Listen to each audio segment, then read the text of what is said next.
Salam pemirsa CPN semua, kembali lagi bertemu dalam pembahasan buku Yesus Nama di Atas Segala Nama. Buku ini diambil dari tulisan Nyonya Ellen G. White. Dalam tulisan lain, Yesus adalah Alfa dan Omega, pencipta langit dan bumi, pemberi setiap pemberian yang baik dan sempurna, dan pemikul beban besar kita. Kepada orang-orang yang bimbang di antara kita, dia menuliskan tentang seseorang merupakan pusat daya tarik yang agung. Kepada mereka yang hancur oleh dosa, dia menawarkan juru selamat yang sempurna, perantara yang agung, perantara yang maha kuasa, dan kapten keselamatan kita. Jadi sangat menarik ya pelajaran kita. Kembali lagi mengingatkan kepada kita bahwa dengan Tuhan kita bisa mendapatkan semuanya. Pada saat kita mengalami kebimbangan, maka Tuhan akan sanggup membawa kita keluar dari kebimbangan itu pada saat kita bersandar kepadanya. Pada saat kita hancur, kita tidak memiliki harapan, datanglah kepada Tuhan. Tuhan akan membuat harapan-harapan yang sirna ini kembali ada di dalam kehidupan kita. Jadi dengan Tuhan, dia adalah pemberi setiap pemberian yang baik dan sempurna untuk kehidupan kita. Jadi Tuhan tidak pernah memberikan sesuatu yang tidak baik, tetapi Tuhan selalu memberikan yang terbaik untuk kehidupan kita.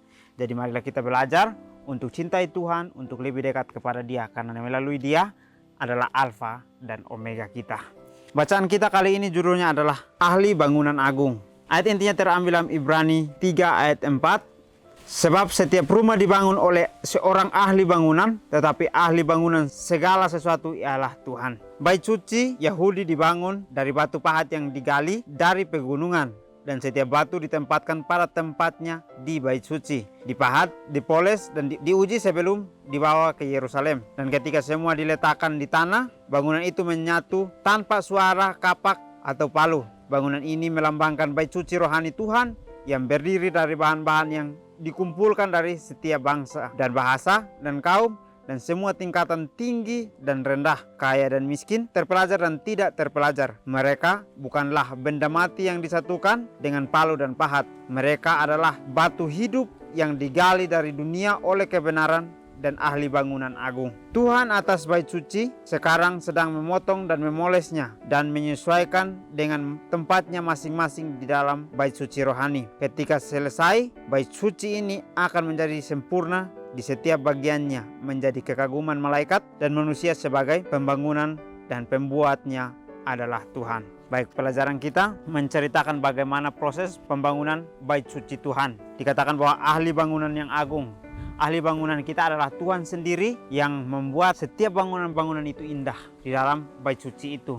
Jadi pelajarannya dikatakan di sini bahwa bait suci Yahudi dibangun dan dipahat yang digali dari pegunungan. Batu-batunya diambil dari pegunungan untuk dijadikan tempat untuk membangun bait suci itu. Jadi di situ dikatakan bahwa ditempatkan batu-batu itu di tempat yang tepat di dalam bait suci itu. Tetapi sebelumnya batu-batu itu dipoles, dipahat, dan juga diuji sebelum dibawa ke Yerusalem. Jadi semuanya harus teruji dulu baru dibawa ke tempat yang maha suci itu. Kita juga umat manusia seperti itu. Pada saat kita ingin untuk hidup dengan Tuhan, maka kita harus diuji dulu, harus dipoles dulu akan keinginan hati kita masing-masing, sehingga pada saat kita bisa melakukan sesuai dengan kehendak Tuhan, maka kita akan bisa masuk ke tanah suci itu. Dan ketika semua diletakkan di tanah, bangunan itu menyatu tanpa suara kapak atau palu. Jadi sangat menarik sekali ceritanya. Pada saat kita ingin untuk menerima Tuhan di dalam kehidupan kita, pada saat Dia menempatkan kita di mana kita berada, maka itu akan menjadi suatu tempat yang akan membuat kita bertumbuh secara iman itu. Jadi Tuhan menempatkan kita di tempat di mana bukan kita menginginkan, tetapi Tuhan menginginkan kita ada di situ. Supaya dari situ kita belajar untuk hidup bergantung hanya kepadanya. Jangan kita bergantung kepada diri kita, sehingga pada saat diri kita bergantung sepenuhnya terhadap kemauan kita, maka kita akan gagal. Karena kita tidak mendapatkan sesuatu yang sesuai dengan harapan kita. Tetapi pada saat kita berharap kepada Tuhan, maka Tuhan akan membuat kita menjadi suatu kesenangan yang sempurna yang datang dari Dia. Jadi orang yang ingin untuk hidup dengan Tuhan, berarti dia harus terlebih dahulu diuji, dipoles, dan juga dipahat akan atau dikikis akan kedagingannya. Sehingga pada saat dia sudah teruji, dia sudah mengkilat kelihatan. Kalau kita melihat itu seperti dipoles itu akan menjadi mengkilat. Pada saat dia sudah menjadi bersinar, maka dia akan dibawa untuk masuk ke dalam tanah suci itu, di mana ditempatkan di tempat yang tepat sehingga semua orang boleh menikmati akan kilauan itu. Inilah cerita Tuhan yang untuk kehidupan kita. Jadi kita sebagai manusia, kita pada saat mengikuti Tuhan, kita akan dikikis akan kedagingan kita, akan dibuat kita untuk memiliki terang yang sempurna, sehingga pada saat kita ditempatkan di mana saja, kita bisa menjadi terang di sana. Orang dapat melihat akan terang matahari surga itu datang dari kita itu. Jadi marilah kita belajar untuk mencintai Tuhan, bagaimana Tuhan selalu memberikan kita yang terbaik, maka marilah kita mencontohi itu untuk kita melakukan yang terbaik juga kepada sesama-sesama kita. Jadi semua batu-batu yang terkumpul ini datang dari semua golongan, tidak ada yang dibeda-bedakan, semuanya terkumpul di situ untuk melakukan pekerjaan di dalam bait suci itu, supaya semuanya disatukan di dalam rumah suci ini. Dan semua yang disatukan ini untuk bisa menjadi satu yang memiliki misi untuk menjadi terang dimanapun kita berada. Jadi dengan ahli bangunan ini, dia dapat membuat kita untuk memiliki hikmat, untuk kita bisa melakukan sesuatu yang sesuai dengan kehendaknya, sehingga pada saat sukses bukan keinginan kita yang kita tinggikan, tetapi karena tuntunan ahli bangunan itu yang membuat kita menjadi bisa memiliki pelajaran yang baru. Tuhan atas bait suci sekarang sedang memotong dan memolesnya, menyesuaikan di tempat-tempat masing-masing di dalam bait suci rohani. Tuhan saja mengerti tempat di mana harus ditempatkan akan batu itu. Begitupun kehidupan kita manusia, Tuhan tahu di mana kita harus berada di situ.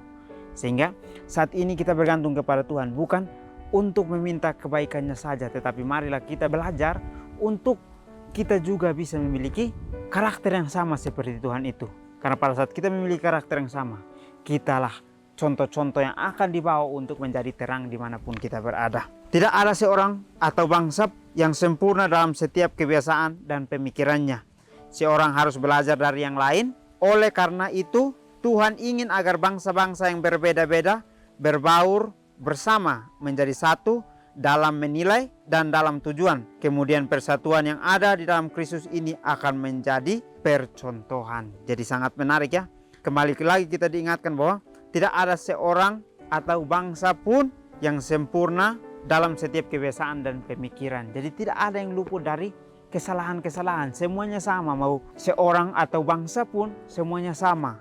Sehingga Tuhan memberikan kita pelajaran di sini. Dikatakan bahwa kita harus belajar dari yang lain. Jadi kita harus bergantung kepada yang lain juga. Jadi kita diberikan kesempatan untuk kita bergantung kepada Tuhan, karena Dialah yang kita butuhkan untuk kita bisa bertumbuh. Karena pada saat kita berbaur dengan Dia, maka kita akan memiliki hikmat-hikmat kebenaran yang Dia akan berikan kepada kita, sehingga kemudian kita bisa menjadi satu dengan Dia, dan kesatuan kita menjadi contoh buat orang lain melihat. Jadi contoh yang kita akan buat pada saat orang lain melihat, kita harus dapatkan dulu pelajaran dari Tuhan, sehingga semuanya yang kita sudah dapat kita bisa bagikan untuk orang lain juga bisa menikmatinya. Saya hampir takut untuk datang ke negara ini karena saya mendengar banyak yang mengatakan bahwa perbedaan bangsa-bangsa di Eropa itu begitu khusus dan harus dijangkau dengan cara tertentu. Namun hikmat Tuhan dijanjikan kepada mereka yang merasakan kebutuhannya dan yang memintanya.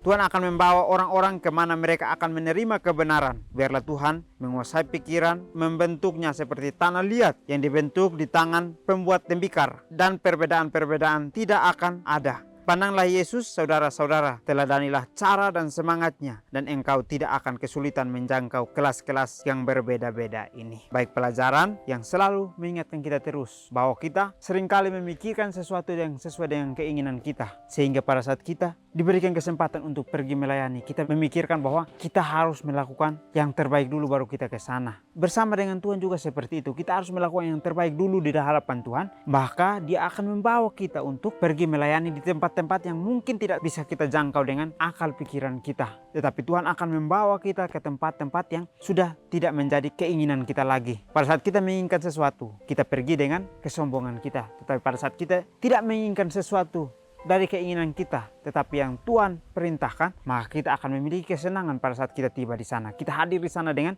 suatu kegembiraan besar yang akan kita terima. Jadi contoh yang diambil di sini dikatakan bahwa di Eropa sangat sulit untuk dijangkau di sana karena perbedaan. Sehingga ada cara-cara tertentu yang harus dilakukan di sana. Tetapi dengan Tuhan, Tuhanlah yang akan mengatur semuanya. Dengan cara kita masuk ke sana, Tuhan mengetahui jalannya. Sehingga pada saat kita pergi ke sana untuk menyebarkan akan Injilnya, maka Tuhan juga sudah menyediakan jiwa-jiwa yang akan datang itu untuk mereka juga menikmati akan berkat Tuhan itu. Jadi tidak ada yang mungkin untuk kehidupan kita hidup dengan Tuhan. Karena pada saat kita hidup dengan Tuhan, Tuhanlah yang akan membawa kita kepada satu keselamatan kekal itu. Dia akan membawa kita kepada satu pekerjaan kesenangan yang akan kita miliki itu. Kita tidak memiliki 6 pola untuk diikuti, hanya ada satu, dan itu adalah Kristus Yesus.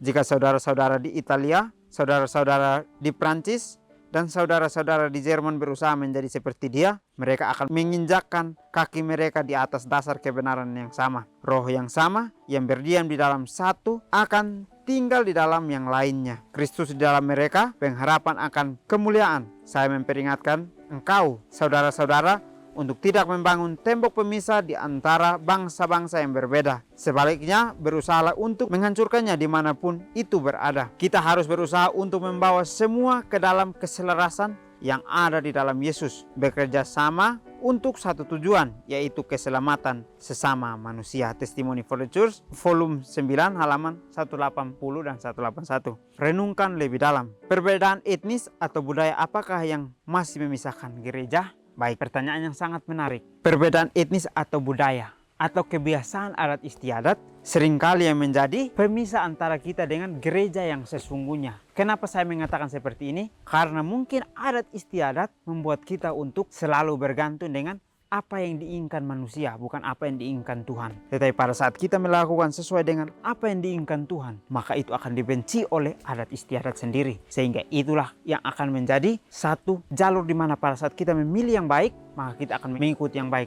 Tetapi pada saat kita memilih yang tidak baik, maka kebiasaan adat istiadatlah yang akan kita ikuti. Dan juga di akhir pelajaran dikatakan di sini bahwa kita tidak memiliki 6 pola. Kita hanya memiliki satu pola, yaitu Kristus Yesus sendiri. Yang harus kita datang kepada Dia, meminta kepada Dia untuk Dialah yang menuntun kita untuk bisa membangun suatu bangunan yang memiliki fondasi yang kuat dan juga bangunan yang dilihat orang sangat cemerlang itu. Jika saudara-saudara di Italia, saudara-saudara di Prancis dan di Jerman ingin menjadi seperti Dia, mereka akan menginjakkan kaki mereka di atas dasar kebenaran yang sama. Contoh yang diberikan kepada kita ini adalah sebenarnya harus kita diingatkan selalu untuk kita bisa melihat bahwa orang-orang di luar sana yang ingin untuk mengenal Tuhan, mereka bekerja dengan sungguh-sungguh mencari Tuhan. Kenapa kita yang terus diingatkan, kita tidak mau sungguh-sungguh untuk mencari Tuhan? Marilah kita sungguh-sungguh mencari Tuhan, karena Dialah yang akan membuat hidup kita menjadi cerah, hidup kita menjadi suatu kehidupan kekal yang sempurna itu. Jadi mari kita mencari Dia supaya kita bisa memiliki harapan-harapan yang akan mulia yang kita dapatkan bersama dengan Dia. Saya memperingatkan engkau saudara-saudara untuk tidak membangun tembok pemisah di antara bangsa-bangsa yang berbeda. Tuhan tidak mau kita memiliki perbedaan satu sama lain, tetapi kita harus bisa bersatu, memiliki satu persatuan. Sehingga dengan kesatuan itu kita bisa memiliki contoh untuk orang lain dapat melihat bahwa kita tidak memiliki perbedaan, tetapi kita di dalam Tuhan, kita semua sama, yang harus memiliki satu misi dan satu tujuan untuk keselamatan umat manusia sendiri. Jadi mungkin inilah pelajaran yang dapat saya bagikan. Biarlah kita dapat belajar semua untuk kita mencintai Tuhan, mencari Dia lebih dekat. Karena dengan Dia kita bisa mendapatkan pengharapan yang kekal itu. Jadi mungkin ini saja pelajaran dapat saya bahas. Kiranya kita bertemu lagi di pertemuan selanjutnya. Kiranya Tuhan Yesus memberkati kita semua.